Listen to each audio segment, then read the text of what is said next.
Hey, it's my birthday. Happy birthday. Happy birthday.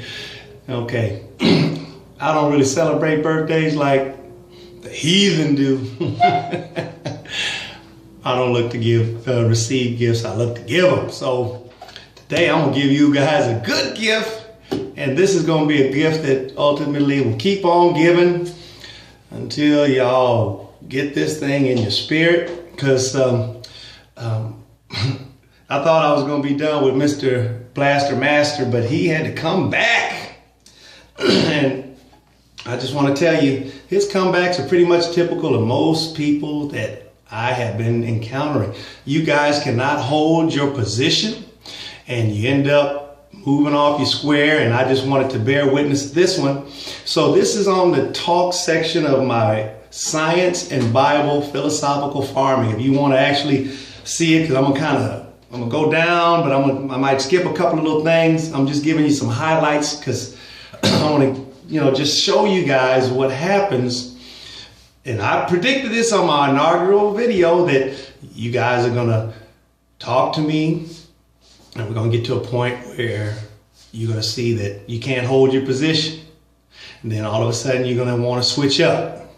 And then you pick another spot, and then I start beating you up on that. Now you want to jump ship on that. And then if that don't work, then you're going to try to get me into a big emotional tizzy. Ooh. And I'm going to be like, And the thing is, I just want you to know, when you see me getting really emotional in my speech, I'm really being emphatic. Don't think that I'm getting upset. The only thing that is really happening, I'm being emphatic because when you have the truth and you know it, you can be emphatic about what you're speaking about. You don't have to get upset. And most of the time, as soon as somebody is making note of you becoming very emphatic, Blaster Master, he was picking it up in my speech. He didn't realize that I was really trying to tell him, man, I'm serious about you getting this thing, man. I'm serious. You gotta get it together, man. You don't understand. This is, time has run out. You might get hit by a car today. And if so, you say you're not afraid, you're going to be really afraid. So let's just jump right into it.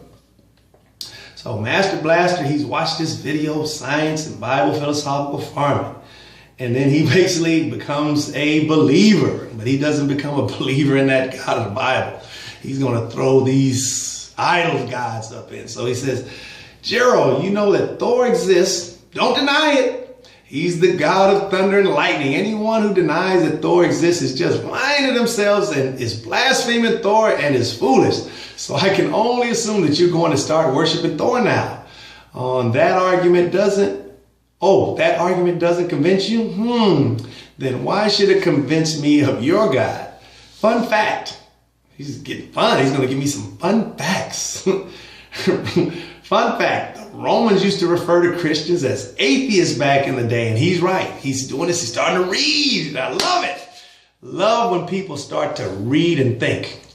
Because like I told you, I'm not trying to necessarily persuade or convince anybody, because the Bible tells me that ain't going to happen. Gerald, you don't have those powers, I haven't been like Peter Parker. He got bit with that spider, and the spider gave him spider powers. God basically says, Gerald, I'm giving you mortality. I'm giving you the powers of this brain. After that, didn't give you the power to convince or persuade. That's going to be something I'll reserve for myself, because there's some passages in the Bible where I think Jesus even talks.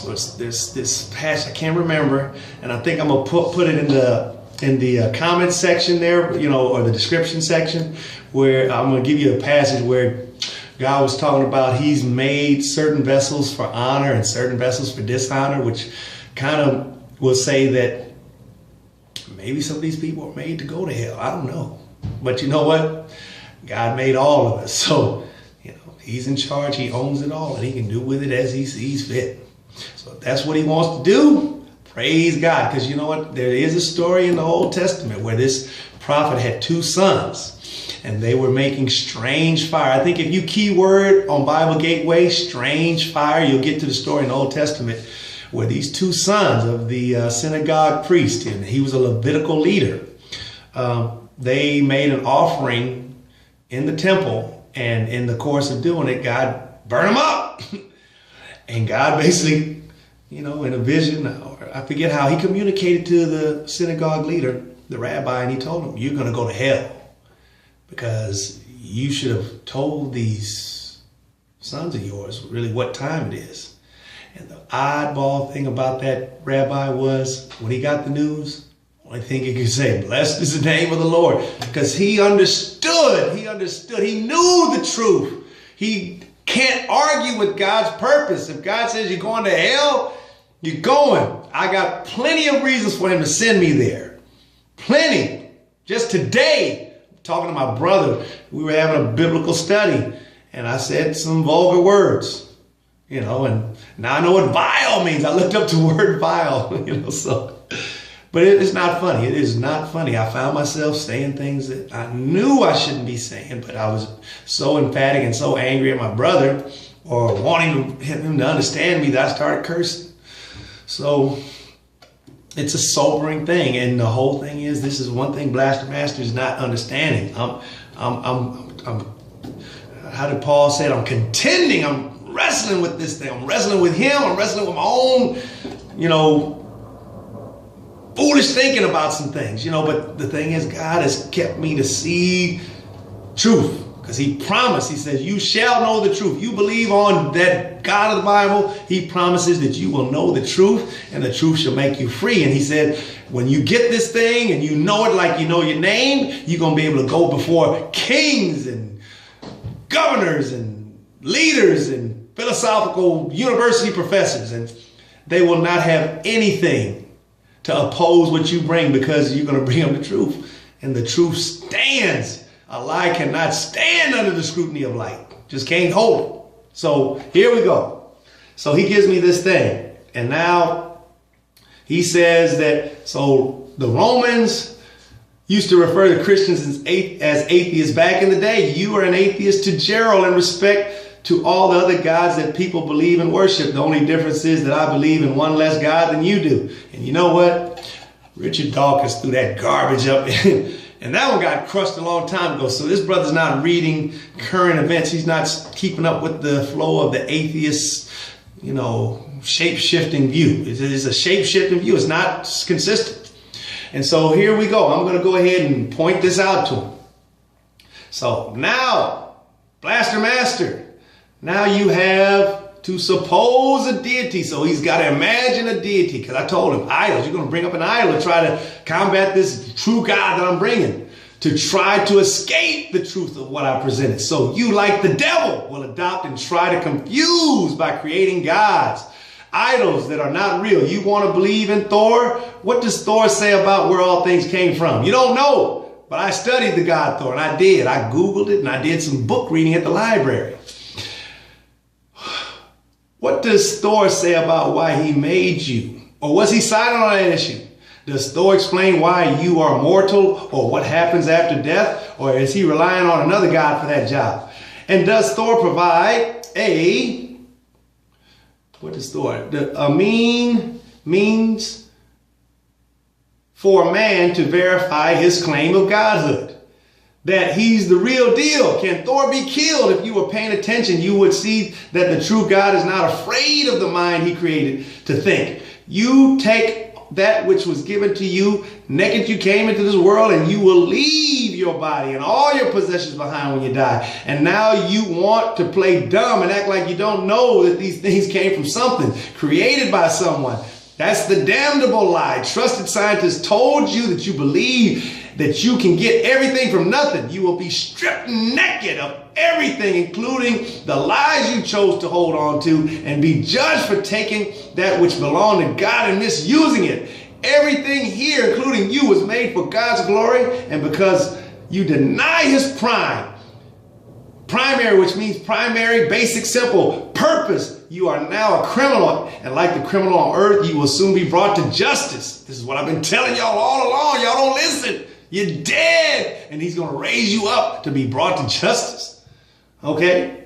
This is serious. I pray God will open your eyes to truly see. You have eyes, but you can't see. You're like the blind man groping for the door. And all you got to do is just open your eyes and you'll see there's a door back there and the knob and you can grab it and use it and get out.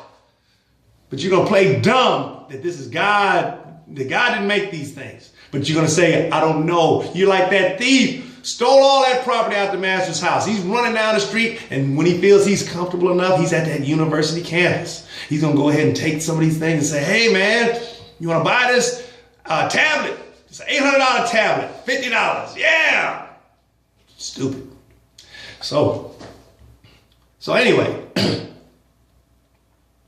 so I'm letting you know, none of this is funny. It's not. It is serious business here, you guys. And so now he basically says, now you're going to start threatening me. Who's the real criminal here? Take a look in the mirror. And then he tells me that I'm getting kind of really excited, you know, and I am. So let me see here. He says, so now you're going to start threatening me. Who's the real criminal here? Take a look in the mirror, Gerald, because you're the one resorting to threats. Don't bother telling me it's not you. It's just what the Bible says because you clearly agree with it. And yes, I do. And thanks be to God, he's given me the authority to show the same love and concern and give you that promise to let you know this is serious. Okay, so then he says, most religions do have a creation myth, you dumb ass. And that kind, you dumbass, that's kind of the point. Gerald, are you really that simple-minded and misguided that you think other religions don't explain where life comes from and have an origin story? Please. Your childish behavior is behind me, and I think it only demonstrates how pathetic you are. You're like a rat that's trapped in a corner on a sinking ship. All I did was make an analogy to your beliefs, and you yourself. It's hilarious. You guys know what that was my clean version of a vulgar word. So Blaster Master Eddie, he basically says, serious Gerald, where do you get off treating me, your so-called friend, this way? Because I call him my friend. I still call him my friend. I love this man. But he doesn't know how emphatic and how serious I am to get him to at least acknowledge what he's trying to suppress. And Romans 1 tells you. You know what, I think before this is all over, I'm going to read Romans 1 all the way through so y'all know what I'm talking about. Because you know what, some of you lazy Christians, y'all don't even know what Romans 1 says. And y'all been in the church for years. I know some people in my family, they say they were in the church for years, but they committed adultery. They lied, they steal, didn't honor their, didn't keep their word. But, God saw fit to still show them, and he showed them mercy because ultimately they came to realize, they acknowledged the truth. But they didn't want to change, but ultimately they did change. Thanks be to God, they changed. Okay, so he says, I teach self-defense to people, Gerald. I would never let one of my students get away with insulting others as you have me. I'm a 5th-degree black belt. I even trained in Asia for a few years. Remember that, I was picking that up. I'm going to use that later to get at it. Show me a little more respect and you will receive in return. It's called setting a positive model of behavior for others. So he's basically trying to chastise me, telling me I'm childish, telling me I need to calm down and all of this. And so I never got really excited, but I got more like, man, this guy's getting ready to run off. He's going to just cuss and say, I'm done, Gerald. And he's not going to think, but I want him to think. And that's why I kind of, said a few things. And so here we go. He's saying I'm insulting him by saying, you're going to go to hell, you're going to be judged, and God is not happy, And I told him, I said, I hope that God brings all kind of turmoil in your life to where it's going to be so crazy going on in your life that the only thing you can do is cry out, God, help me. Now he's going to know why. See, he assumed I was cursing him to just be, go to hell. No. I wouldn't do that. So here we go. And you guys can go and look at this, look at the chat all the way through, because there's a lot of comments that I'm skipping over, but I'm keeping you guys to know the gist of everything. I'm not really changing it to make it fit. Jerry's, it's got the halo and he's walking. No. So I said, Blaster Master Eddie, you are mistaken if you think my animated state is frustration. You have yet to address one point I presented. You say I'm being fallacious. You just wave your arm and declare, you're wrong, Gerald. I'd be laughing right now if I didn't know what is really at stake. You have all you need. You want to say, I defeated Brother Gerald. You go right ahead. The God of this world won't measure with arbitrary scales. You don't even understand how the very act of you declaring something wrong is screaming praise that you know God and have no excuse for denying him. You want to have an intelligent discussion? I'm all for that. When you saw you couldn't hold your position, you changed to become a Thorian. That's basically somebody who worships Thor. That's basically what I'm saying. He's a Thorian now, okay? I'm a Christian now as when we first started. You know why? He doesn't know why. But I'm going to tell him right now, because my foundation is built on something solid and unchanging. You ain't got nothing. And that's why you moved off of being an atheist. Hold your place if you can. Now, earlier I said he ain't got nothing again, right? But I used a double negative, right? So if you ain't got nothing, you got something. But I pointed out to him, I intentionally used that term that you ain't got nothing to emphasize, not to say you had something, but to really emphasize it. Nothing is what you got. When you look, you don't see anything. There's nothing there. In Spanish, the double negative is okay. In English, you're basically undoing what you did. But I'm making sure he knows I'm a literary, or at least I'm an English. I'm competent in English to understand the rules. Because everything operates on rules. God said, I am not the author of confusion. So when we look at this world, it's ordered. It's ordered enough to where when Adam got here, one of the first things God told him to do, name the animals. Get into taxonomy. I want you to get busy naming these things and understanding these things. Then he showed him how to but keep the garden, tend the garden, do all these things. That was one of the things he told him to do. So anyway, I'm letting him know my foundation is built on something solid and unchanging. You ain't got nothing, and that's why you moved off of being an atheist. Hold your place if you can. You think you got it right? Well, that's right. New information keeps coming in, and that new stuff might falsify the old stuff, making myth of your view, making a myth of your view. What is the difference between a myth and a theory? A myth is an ancient story of what the ancient people thought this is how it is. What's a theory?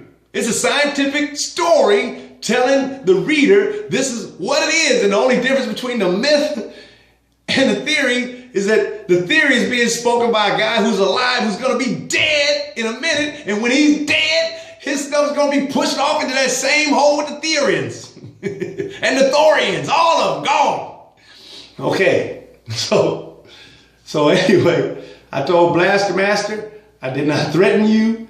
And then he didn't want to accept my apology. I kept telling him, man, I want you to think. Can you just address some of the things that I'm bringing to you? Can you address the logical flow of this criminal analogy? You know, and if you got something better, tell me what that trusted atheistic scientist has in his bag of tricks. Because he basically got a period that's holding all of these things. Somebody else was talking about, man, you don't know what's in my pocket, but you know it's not the Amazon River. Not the Amazon River, but I'm sitting there saying, okay, so you're basically saying that you're going to use this exclusionary kind of idea to tell me that we don't have a starting point for finding out whether God exists or the origin of life. And you got nothing. You start with nothing. What's the thing? Out of nothing, nothing comes. So if you don't know, that means you got nothing in terms of a starting point for finding out the origin of life, and using the scientific method is something. And it deals with some things, many things. But it doesn't deal with nothing. It deals with something. So come on, guys. Think. Okay.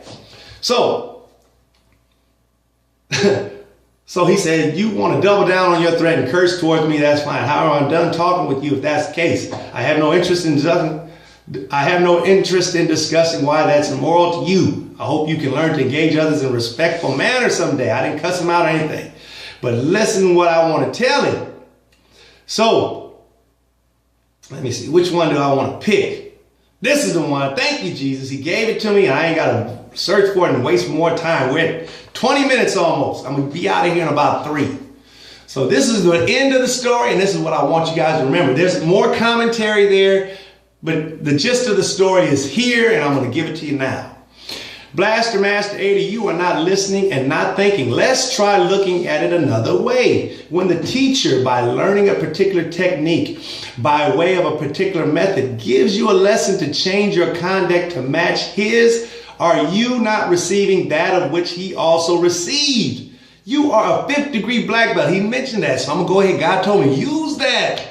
That is common ground. This is a good technique for Christians to pay attention. When you listen, pay attention to what these people are giving you, because they're going to give you something that you can use to teach them, and they'll give you something that you can use to hang them. You're going to be able to hang them. You're going to be able to hang them high, and you're going to be able to take them over to that cauldron, this soup, that Bible soup, and you're going to be able to dump them in there. Now, whether they get cooked with it or not doesn't matter. You're going to at least expose them to the truth. And once you do that, your job is done. Whether God's going to let that soup, get into their body and bring them to life, it's up to God. But it's, take that rope. He's going to give it to you. They're going to rub it in the mouth and give you something to talk to them, to meet them, to where y'all can have a good conversation, or they're going to give you a rope so that you can hang them. Because if you are grounded in the truth, and this Bible guarantees it. He says, for those that believe on me, I promise that they shall know the truth, and the truth shall set them free. And not free to do whatever the heck you want to do. You're going to be able to be free to do what God created you to do. Your purpose, you'll be able to meet it. That's the key. So, you're a 5th degree black belt, right?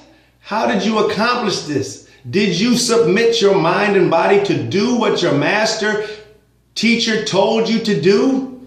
Obey. That's kind of what he had. Because, I know in Asia, you go into those dojos and all of this, and you're going to meet your sensei. You're not going to do what this man say. You ain't going to be there that long. You will obey. So if you can submit yourself to obey the sensei, to be a 5th degree black belt, you have demonstrated that you have the ability to obey this God and do what he commands you to do. You doing this just to get a black belt. I'm trying to get you into heaven, brother. I'm trying to get you eternal life. But what you see I'm giving you is nothing. You think it's a joke. It's a serious business, man. You better think. So anyway, how did you accomplish this? Did you submit your mind and body to do what your master teacher told you to do? The wisest teachers will first instruct the student in methods that work for them in learning the lesson to accomplish reaching the goal. What I presented to you, what you erroneously perceived and received as a curse, was the method necessary for my learning and development. All hell broke loose in my life. I was fornicating, having premarital sex, just going off. I was making good money. I owned 3 houses, had 2 cars, a motorcycle. I was going to skis, trips all over the country. I even went to Germany. I went to Austria. Man, I've been all over the world, man. England, Belgium. I can think of so many places. I've been Canada. I've gone a lot of places. And I did all of this, all serving my flesh and doing disobedient things. But the long and the short of it is, when one of my women got pregnant, who's now my wife, she's now my wife, one of my women got pregnant, that broke everything up for me. And it's taken many years for me to get it back together. Thanks be to God, I've learned some things, and I'm going to give another video dealing with relationships, because I'm going to tell the story, and it's going to be a good story, and you guys will be blessed. And hopefully y'all can not just be entertained, but y'all can, get a kernel of wisdom out of this and see and understand what I want you to get out of it. So he perceived, but basically my cursing was the thing that happened to me. I'm giving him, I said, God, what you did for me, all hell broke loose in my life. And I cried out to you. Thanks be to God. He answered. And I told him, I said, it's not guaranteed that he's going to answer. Because you sitting here saying you're not afraid. He's going to laugh at you. But the thing is, if you sincerely want to know the truth, he will look into your heart. He already knows what you're all about. He might make that little seed germinate to where you are able to open up and receive these things that I'm talking to you about. You've received them. But in terms of it having an effect on that shell of a seed that you got, that's the key. And the whole thing is, even if it happened to get in, if the life is not in there to make that thing grow in your body, it's not going to happen. So, Getting back to it. This resulted in what you are dealing with today. You're dealing with me. So, all that hell and turmoil that happened to me resulted in me bowing that knee and confessing Jesus is Lord to the glory of the Father. Do you see now, my friend? Do you see now, my friend? Do you understand? You must understood. We all make mistakes. I asked for your forgiveness earlier from you that you have yet to grant to me. I forgive you without asking. All I want you to do is think and understand what is presented. After that, growth is entirely up to you and God. And that's the truth. I've already said it. I ain't going to go over it again. So he comes back. And so he says that, and this is something that we got to talk about. He basically said that knowledge is falsifiable. And I'm like, I'm kind of scratching my head. Because he said it like 3 or 4 times in our conversations. And I had to kind of take a moment to think. So I was assuming, well, all the times I heard it, even though I heard it, it was something like, dang, it was like a ding. So he said, I said, Master Blaster, you say that knowledge is falsifiable. If what you're telling me is fact or factual, it cannot ever be otherwise. The law of identity and the law of non-contradiction establishes that something is either true or false. To falsify truth is an incoherent statement. It makes no sense. It's a non sequitur. It does not follow. And then I said, Blaster Master, knowledge is testable though. The real question is this: does the method of testing used validate or falsify that which is being subjected to the test? So if I test truth, like if I test and say my hair is nappy and I run this thing through and I feel some knots, then I know, I've tested it with this pick, that my hair is nappy. But my hair is like wool. It's soft. That's why I'm letting it grow out. I had a couple of my clients, my son got me doing my hair. He's growing out an afro and I saw it and I decided to let mine grow out. And when I went to a job, my hair was kind of all crazy. I took my beanie off and these women came up and they never seen an afro. They said, can I touch it? And I was really, kind of got turned on, but I ain't gonna lie to you guys. I did, forgive me. But I'm gonna confess, I did. And so I decided I was gonna let it grow out because, I like the attention, but it's not gonna lead me to cheating on my wife or anything. So anyway, get back. I basically tell him this. Blaster Master, to assert is to claim. Because he was saying that, you're asserting and that's wrong. You're not supposed to assert. And I'm saying, no, that's the whole thing. You're asserting I'm wrong. You're saying that God is not real and I'm dreaming. I said, so to claim is to state or establish, like building a skyscraper. Will what is asserted stand as firmly as a well-built skyscraper or fall due to a poor foundation? This is how we, when speaking as scientists, do. The theory of, you fill in the blank with whatever theory you want. It is an assertion, a claim stating this is how it is. From that point, all scientists examine the claim. So I'm looking at what you're saying, and I'm sitting there saying, man, can I think of a way to make this, what he's telling me, false? Can I blow it out of the water? Yes, because you know what? I'm holding on to truth. I got this Bible by sword, and it's going to cut down deep in that foundation. And if that foundation is not made of something solid, that sword is going to cut it like a, just boom, and it's going to crash down. So all scientists are going to look, they think about what they already know and develop tests to support the claim asserted, as well as a test to attempt to falsify the claim asserted. It's a good method to use to describe phenomena, the occurrence of activities of a thing, but it is based on necessary assumptions. Necessary. I gotta assume some things in order to get to where I can get to work on this property that doesn't belong to me. And this is what I'm trying to get you to think about, the necessary assumptions.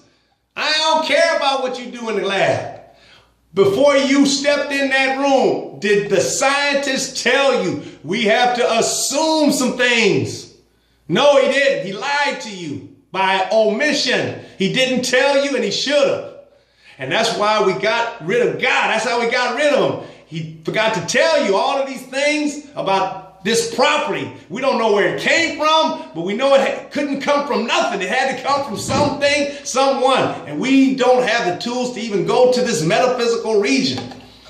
But they'll go there. They're going to go there even in their imaginings of how things went, because that's where we got this string theory, and that's how we got this multiple bubbles theory. I forget what it's called. But the long and the short of it is, man, being a Christian is fun, but it's serious business. And you know what? It allows me to stand my ground, because you know what? If I don't stand my ground, all of us are sinking. I used to kind of be a little upset. I'm like, God, why I got to stand my ground? All these people going out and they doing all this wicked. And you know what? He got an answer to that. He tells me, don't rejoice in the prosperity of the wicked. They're going to fall. And when they fall, it's not going to be pretty.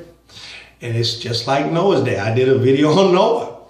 Noah was probably frustrated. He's seeing all these people prospering and their homes getting beautiful houses and, just things just going great. He's sitting here rolling with God. And God says, just hold on, it's coming. And before it's all said and done, Noah inherited the whole world, because after the flood was over, it was just him and his family. It was just him and his family. So too, this is what we can look forward to. We just got to hold our ground, and hopefully we can grab a few souls on the way out. And once we get where we need to go, God is going to bless us. So I just pray that this video on my birthday helps you to think clearly, and be blessed. Dang, 31 minutes, man. I got to cut it down, but I can't. Forgive me, y'all. Happy birthday to me.